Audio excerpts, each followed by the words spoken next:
Mike Flanagan's collaborator, Carla Gugino, breaks down her character Verna in The Fall of the House of Usher and how she connects to Edgar Allan Poe's The Raven. Let me know in the comment section what you thought of the show and how good was Carla's performance.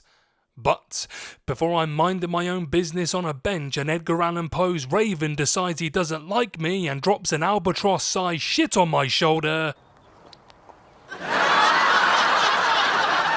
Yeah, I know. Hardly surprising, is it? I'd like to say hello, guys and gals. I'm Nick, and welcome to 30's Feedback. So, the Netflix horror is based on the short story of the same name by Poe. However, the Gothic horror series isn't a straightforward adaptation of Poe's short story, but more of a mashup of all his works.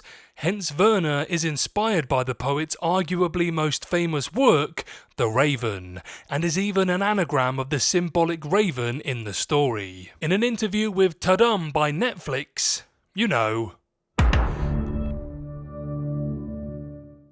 Gugino delved deeper into Verna's significance in The Fall of the House of Usher.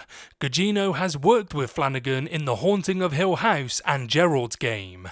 However, she described Verna as her most challenging role yet, as Verna shapeshifts into a different person in each episode. She is not a human or bird, but similar to Poe's Raven, a symbolic figure.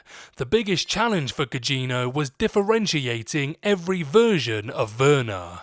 Here's what she said. "It was such a surreal experience. I doubt I will ever get that opportunity again. Gerald's Game was one of the most incredible opportunities I've ever had, and never thought Mike could come up with something possibly even cooler than that. I think it's perhaps the most daunting project that I've ever had in regards to just figuring out how to whittle it down to something manageable. What I was really interested in is a character who isn't of this world, but is able to seamlessly be in this world. Once I found their voice and where they sit in my body, I was able to quickly change on set and be able to jump back and forth." Verna's parallels to the Raven in The Fall of the House of Usher are established early. In addition to her name, Verna functions similarly to the bird in The Raven, as she always seems to arrive close to the moment of death. This series follows the Usher family, led by patriarch Roderick Usher, the corrupt CEO of a pharmaceutical company. Things take a dark turn for the family when the Usher heirs begin dying in quick succession. Verna is the mysterious shapeshifter who appears before their tragic deaths. Verna is active in both the past and present of the Fall of the House of Usher, seemingly unchanged by the passage of time. It is soon unveiled that she is a supernatural entity who makes deals with people.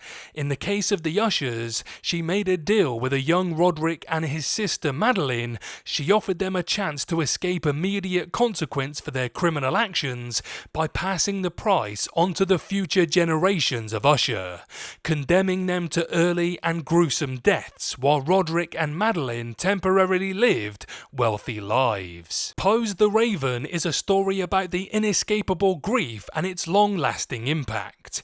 Meanwhile, The Fall of the House of Usher is about the consequences and how someone else always pays the price of corruption. In a way, Verna isn't even a true villain in the show, but merely the representation of justice. She gave Roderick and Madeline an opportunity, but the siblings ultimately agreed. Gugino's character in The Fall of House of Usher is a unique interpretation of the Raven, who symbolizes justice rather than grief and loss.